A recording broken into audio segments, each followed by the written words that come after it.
Hello childrens, welcome to my channel Easy 60. இன்னைக்கு Tamil Nadu syllabus standard 12ஓட chapter 2 complex நம்பர்ஸில் exercise 2.7ல யூஸ் பண்ணுற ஒரு போலார் ஃபார்மோட கிராஃப் வந்து சொல்லி கொடுக்குறேன். ஃபர்ஸ்ட் வந்து கிராஃப் வரைஞ்சிக்கோங்க. உங்களுக்கு எல்லாருக்கும் தெரியும், இது ஃபர்ஸ்ட் குவாட்ரண்ட், இது செகண்ட் குவாட்ரண்ட், இது தேர்ட் குவாட்ரண்ட், ஃபோர்த் குவாட்ரண்ட். ஓகேங்களா? இது ஃபர்ஸ்ட் நல்லா படிச்சுக்கோங்க. அடுத்தது நம்ம போலார் ஃபார்மில் இன்வால்வ் ஆகிறது வந்து சைன் தீட்டா, அதுக்கப்புறமா காஸ் தீட்டா.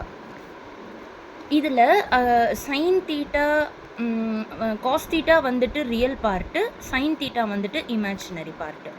ஸோ இதை வச்சு எது பாசிட்டிவ் வருது எது நெகட்டிவ் வருதுன்னு வச்சு இந்த கிராஃப் நம்ம கண்டுபிடிக்க போகிறோம்.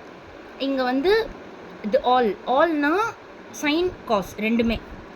சில்வர் எஸ்ன்னா சைன் தீட்டா மட்டும் பாசிட்டிவ். டி இதில் டி வந்துட்டு டேன் அப்படின்னா சைனு காசு ரெண்டுமே இந்த இடத்துல நெகட்டிவ். கப்ஸு அப்படின்னா சி காஸ் தீட்டா மட்டும் இங்கே positive. So all silver T cups, அதுதான் இதோட மீனிங். இந்த ஃபர்ஸ்ட் குவாட்ரண்ட்டில் தீட்டா ஆல்ஃபான்னா இங்கே அப்படியே அதோட opposite theta is equal to minus alpha.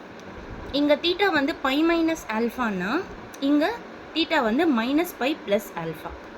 இந்த கிராஃப் நல்லா நீங்கள் படிச்சுக்கிட்டீங்க அப்படின்னா தான் polar form, modulus and argument எல்லாம் எப்படி கண்டுபிடிக்கிறதுன்னு உங்களால் ஈஸியாக படித்து தெரிஞ்சுக்க முடியும்.